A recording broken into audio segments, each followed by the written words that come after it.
1995లో గుంటూరులోని జాగర్లమూడి కుప్పస్వామి చౌదరి జెకెసి కళాశాల సంవత్సరపు ఫంక్షన్కి ఇండియన్ హిస్టరీ సొసైటీ సభ్యురాలైన రొమెల్లా థాపర్ని చీఫ్ గెస్ట్గా ఆహ్వానించి ఫంక్షన్లో ఆమెను ఘనంగా సన్మానించారు. సన్మానం చివరి దశలో అంతకు ముందు ఫంక్షన్ ఏర్పాటు చేసిన కమ్మకుల పెద్దలు తయారుచేసిన ఒక పేజీని ఆమె చేతిలో పెట్టి సంతకం చేయమని అడిగితే ఆ పేపరు చదివి ఉలిక్కిపడిన ఆమె ఏమాత్రం మొహమాటానికి పోకుండా సారీ చరిత్రను నేను తిరిగి రాయలేను అని ఆ పేపర్ వాళ్ల మొఖాన కొట్టి అక్కడనుంచి వెళ్ళిపోయింది.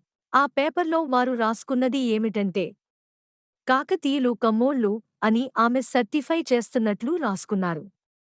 సన్మాన తన్మయత్వంలో ఆమె ఆ పేపర్ మీద సంతకం చేసినట్లయితే కాకతీయులు కమ్మోళ్ళుగా మారిపోయేవారు. చరిత్ర మీద దాడి చేయాలన్న కమ్మోళ్ళ ప్రయత్నం ఆ విధంగా విఫలమైంది.